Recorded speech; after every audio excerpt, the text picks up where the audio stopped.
Hi Rethinkers! This is the feedback video for the final assignment. We received more than 400 posters and we are very happy with the amount and also with the quality of the work we received now. And thanks a lot for keeping the good work until the very end of the course. We select some examples that we want to discuss with you, and we're going to talk about the criteria that we used on the rubric to assess the work. So first we're going to take a look into the connection between the work presented and the module selected. We also want to see if the poster used or created a critical analysis towards the challenge that you selected. But we're also going to take a look into the clarity and the creativity of the work. So let's take a look at them.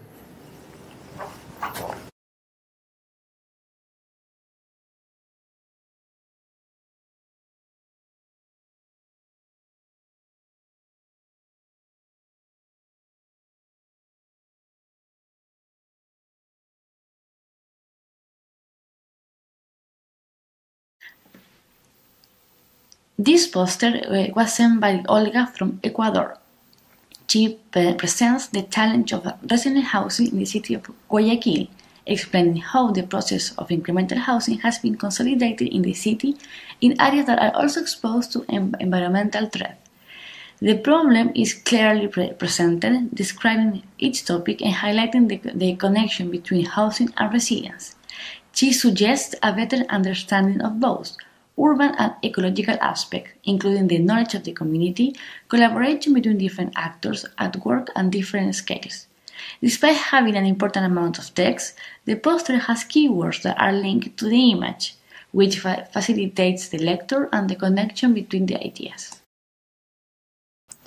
This work was sent by Evie from Kenya. She also makes a relationship between housing and resilience, talking about resilient slums.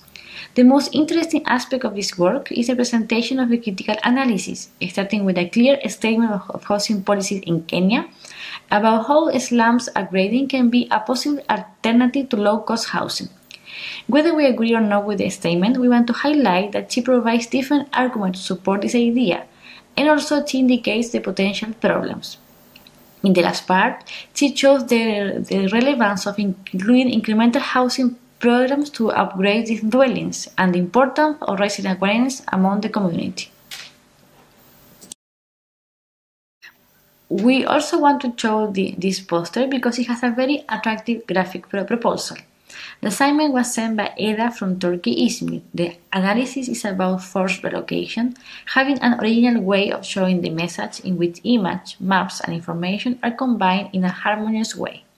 I would say that the graphic discourse is stronger than the analysis, which describes the problem, but still can go further in the critical content. This poster was sent by Fernanda Bittencourt from São Paulo, Brazil.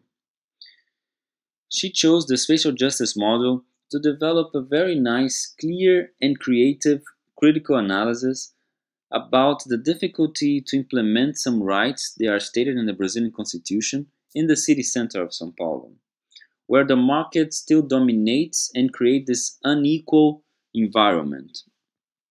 And what she proposed is to redevelop the area, filling up the urban voids that you can see there today.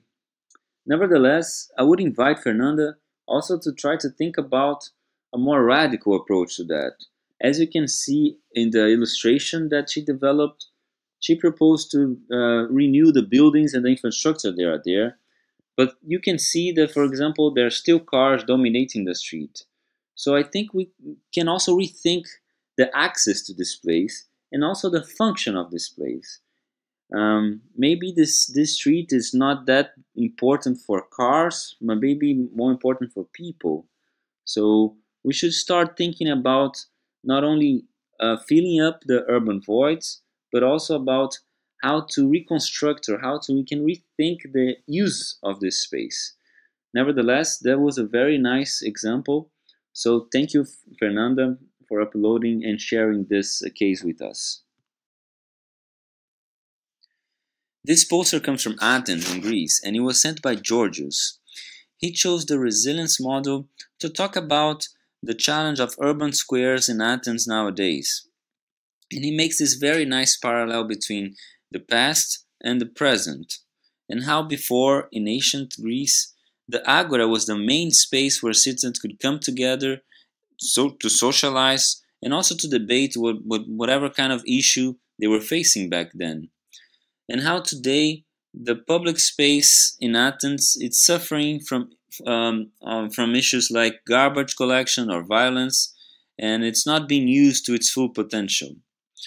And it's true that a resilient city needs to have good quality public space, because it's in the public space that citizens make new social connections, so they can develop new strategy or new initiatives to face better whatever kind of socio-economic challenge in a city may have.